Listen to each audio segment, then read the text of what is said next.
नमस्कार, श्री स्वामी समर्थ। आज मी तुमच्यासाठी परत एक नवीन रेसिपी घेऊन आलेली आहे। ती रेसिपी म्हणजे बिना मैदा बिना ओव्हन शिवाय तयार होणारा झटपट रवा केक। तर त्यासाठी लागणारं साहित्य आहे रवा।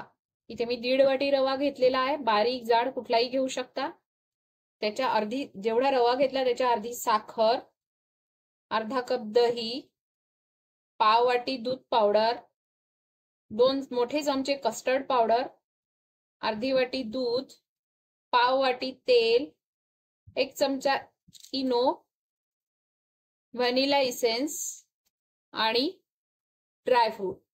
चला तर मग आपण आता कृतीकडे वळूया। तर सगळ्यात आधी आपण रवा, साखर, कस्टर्ड पावडर आणि मिल्क पावडर म्हणजे दूध पावडर आपण हे सगळं एकत्र करून मिक्सरला काढून घेऊया। आता आपण दुसऱ्या एका बाउल मध्ये हे मी तेल घेतलंय, ह्यातच दही पण घालूया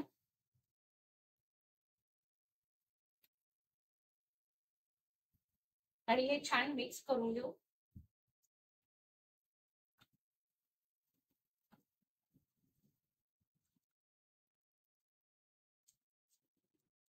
ह्यात मी दूध घालून घेते, लगेच मिक्स करून घेऊ। आणि हे जे रव्याचं आणि बाकी वस्तूंचं आपण मिश्रण काढलं होतं मिक्सरवर, हे आता ह्यात घालून मिक्स करून घेऊया।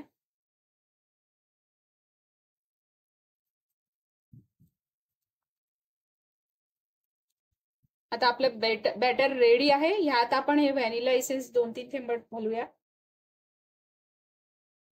आणि हे बॅटर मिक्स करून 15 ते 20 मिनिटं रेस्ट करण्यासाठी ठेवून देऊ।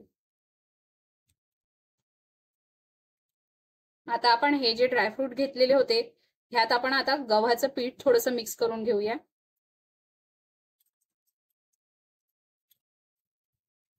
आणि ज्यामध्ये आपण केक करणार आहोत त्या भांड्याला मी इथे तेल लावून घेतलंय आणि बटर पेपर टाकलेला आहे। आता आपण हे थोडं बाजूला ठेवूया आणि आपलं हे जे बॅटर होतं त्या बॅटर मध्ये आपण आता इनो घालून घेऊया। आता ह्यात थोडंसं चमचाभर पाणी टाकून आपण हे मिक्स करून घेऊया।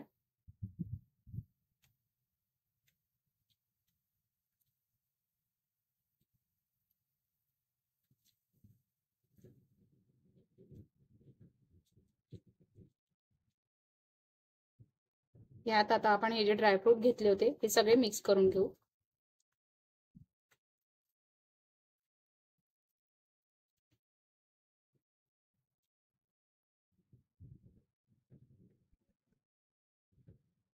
आता आपलं बॅटर रेडी आहे।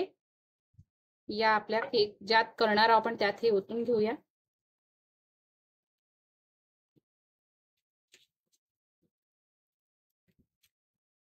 झालं, ते वाला नाही दाखवत, हेच दोन्ही याला जोडून देईन त्यातून। आता मी इथे वरती पण थोडे ड्रायफ्रूट घातलेले आहेत। आता ह्याला आपण असं टॅप करून घेऊया। आता मी इथे कढई पहिलेच प्रीहीट करायला ठेवलेली, बघू शकता छान गरम झालंय।